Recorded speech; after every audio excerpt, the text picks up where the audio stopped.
வணக்கம் சொந்தங்களே. இன்னைக்கு ஒரு இன்ட்ரெஸ்டிங் டாபிக் நம்ம பார்க்க போகிறோம். வேற ஒன்றும் இல்லைங்க. இது வரைக்கும் ஆண்டுட்டு இருந்த கட்சிங்க மாறி மாறி ஆண்டுட்டு இருந்தாங்க பார்த்தோம்.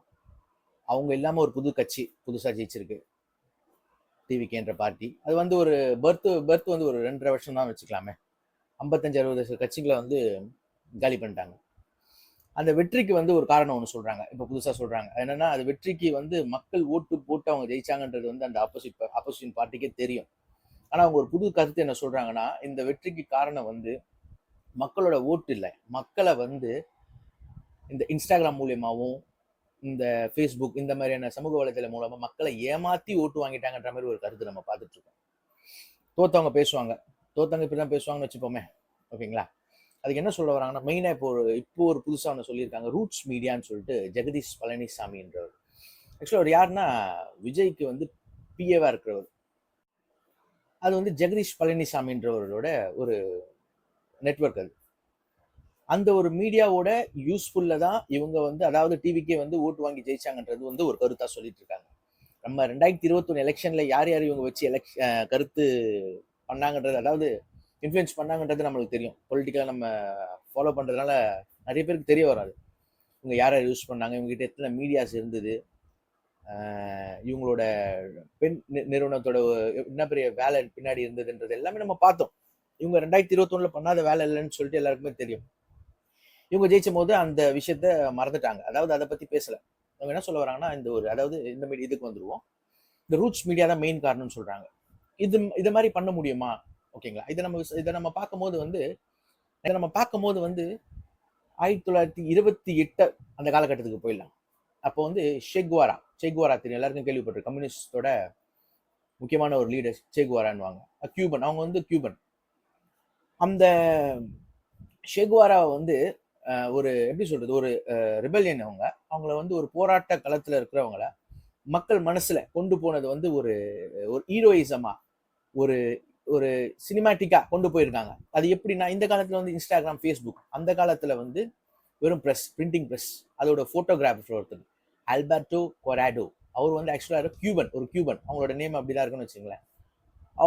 அவரோட போட்டோகிராஃபி இப்போ வரைக்கும் நம்ம பார்க்குறோம் பார்த்தீங்களா? சேகுவாரா ஒரு ஹீரோ, ஒரு ஒரு ஃபோட்டோ எல்லாம் மோஸ்ட்லி டிஷர்ட்ல எல்லாம் யூஸ் பண்ணிட்டு இருப்பாங்க பாருங்க. அந்த ஃபோட்டோவை எடுத்தது அவரு தான்.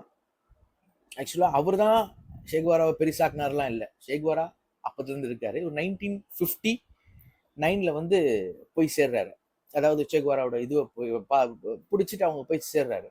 1960s அவர் அந்த ஃபோட்டோ எடுக்கிறாரு. அந்த ஃபோட்டோ வந்து வேர்ல்டு ஃபுல்லாக ஃபேமஸ். அந்த ஃபோட்டோ வந்து வேர்ல்டு ஃபுல்லாகவே ஃபேமஸ். எதுக்கு ஃபேமஸ்னா, ஷெகுவாராவை வந்து ஒரு ஹீரோயிசமா காட்டின அந்த ஃபோட்டோன்னு சொல்லுவாங்க.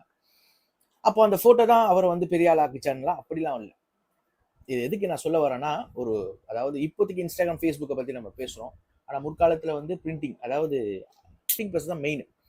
அதுதான் மக்கள் பார்ப்பாங்க. இது வந்து கியூபன் ரெவல்யூஷனுக்கு, அதாவது உள்நாட்டு டொமஸ்டிக்ல மட்டும் இல்லாமல் இன்டர்நேஷனல் லெவலில் இவரோட இமேஜை வந்து ஒரு ஹீரோயிக்கா ஒரு இமேஜை காட்டியிருக்கு இந்த ஃபோட்டோகிராஃபி. அதனால இவரால தான் அவர் ஆனாரான்னு சொன்னா வந்து அதை ஏற்றுக்க முடியாது. இது ஒரு எக்ஸாம்பிள் சொல்றேன். ஏன்னா நம்ம வந்து இந்த காலத்து எக்ஸாம்பிள் ஒன்று சொல்லாம நம்ம முன்னாடி நடந்த ஒரு விஷயம், அதாவது ஃபெடல் காஸ்ட்ரோ, சேகுவாரா இவங்களுக்கே வந்து இவர் தான், அதாவது இவரோட ஃபோட்டோகிராஃபி வந்து ஹீரோயிக்கமா இவரை மாற்றுறதுன்னு சொல்லிட்டு நம்ம சொல்ல வரோம்.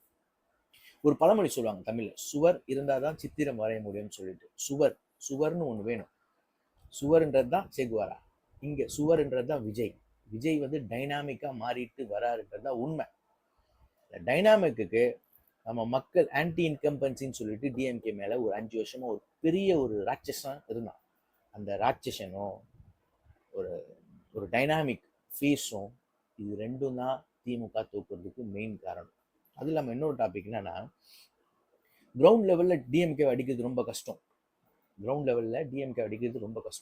அதுக்கு மெயின் காரணம் என்னன்னா, அந்த கட்சியோட வட்டச் செயலாளர், பகுதி செயலாளர், அவங்களாம் நெருப்பு மாதிரி இருப்பாங்க. ஒரு ஃபீல்டு ஒர்க்னா அப்படிதான். ஏடிஎம்கேல இருக்கிறவங்களால நீங்க அப்போ அந்த அளவுக்கு பார்த்தீங்கன்னா ஃபயராக இருக்க மாட்டாங்க. டிஎம்கே இருக்கும் அப்படி இருப்பாங்க. ஆனால் சமீப காலத்தில் நீங்கள் சிட்டிக்குள்ள, நம்ம சிட்டியில் அரசியலை பார்த்துக்கலாம். சிட்டிக்குள்ள இருக்கிற வட்டச் செயலாளர், பகுதி செயலாளர் நீங்கள் பார்த்தீங்கன்னாலே தெரிஞ்சுக்கலாம் திமுக கிரவுண்ட் லெவலில் எந்த அளவுக்கு ஆயிருக்குன்னு சொல்லி தெரிஞ்சுக்கலாம். அதே போல இதான் நம்ம பார்க்க போறோம். நன்றி. நம்ம சேனலை லைக் பண்ணி ஷேர் பண்ணி சப்ஸ்கிரைப் பண்ணுங்கள். இன்னும் இன்ட்ரெஸ்டிங்கான டாப்பிக்கை பற்றி